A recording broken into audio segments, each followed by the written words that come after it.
Today, we're going to crack open one of Japan's most beloved novels, Botchan, and we're really going to get into what makes its hero so unforgettable by looking deep into his #1 defining trait, his pure, unfiltered recklessness. This right here, this is the very first line of the book. And it's not just an opening line, it's the entire story in a nutshell.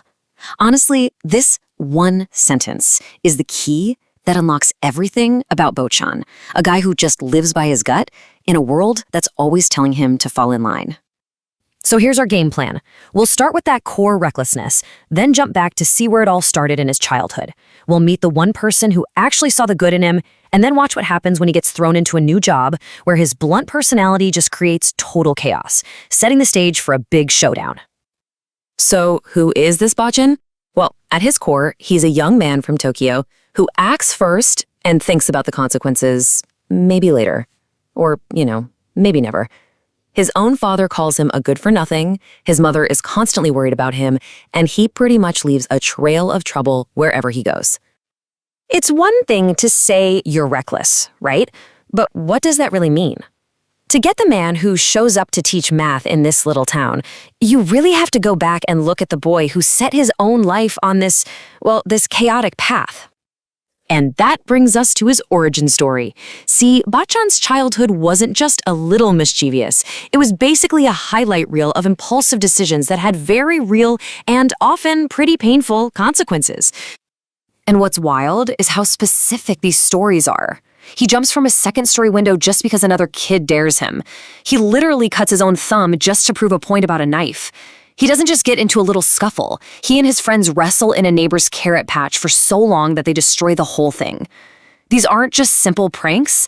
They're showing you a personality that absolutely will not back down from a challenge no matter how ridiculous it is.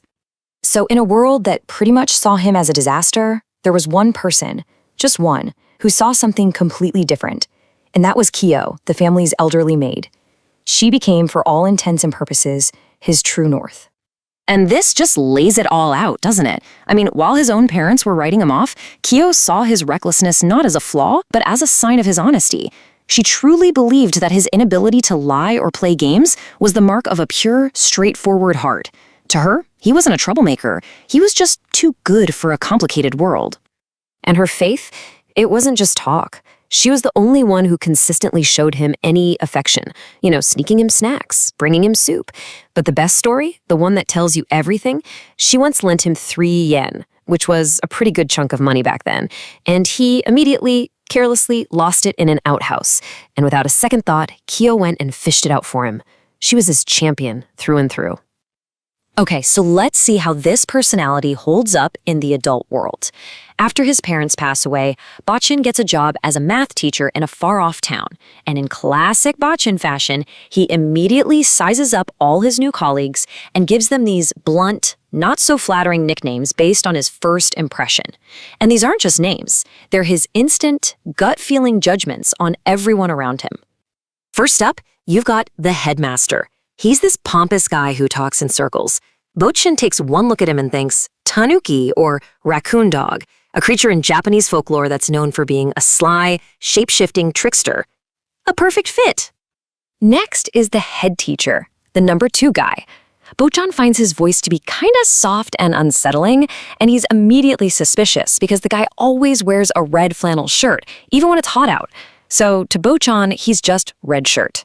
A simple observation that says a lot. Now, in complete contrast, there's his fellow math teacher. This guy is big, loud, and has a spiky buzz cut.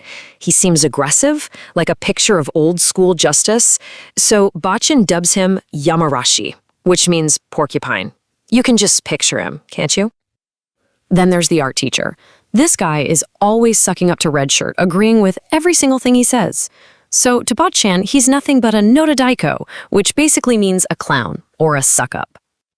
And finally, we've got the English teacher, a very pale, quiet, gentle guy who seems caught between all these other personalities.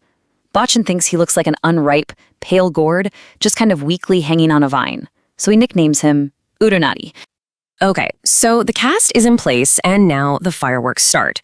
Botchan's direct, no-nonsense Tokyo attitude immediately clashes with the students, who just see him as some arrogant outsider. And they start this relentless campaign of pranks, basically watching his every single move. And the thing is, these pranks aren't random. That's the key. The students are literally spying on him. He goes out and eats a bunch of tempura one night. The next day, tempura teacher is written on the blackboard. He eats some sweet dumplings, dango, and they're mocking him for it. They even know he swims in the hot springs bath, so they get a sign put up forbidding it. They're trying to get under his skin by taking away all his privacy. But all of that was just a warm-up. The prank that finally pushed him over the edge happened when it was his turn to stay overnight at the school for night watch. So when he finally gets into his bedding for the night, he feels something rustling around his legs. He throws back the blankets and finds that the students have filled his bed with 50 to 60 live grasshoppers. For Botchan, this was it. This was no longer a joke. This was a declaration of war. So after the whole grasshopper incident, Botchan starts to get suspicious. He starts thinking, these kids aren't acting alone. He senses that their pranks might just be a symptom of a much deeper, more manipulative fight going on between the teachers themselves. And this suspicion gets a huge boost when Red Shirt takes him fishing and gives him this really cryptic warning.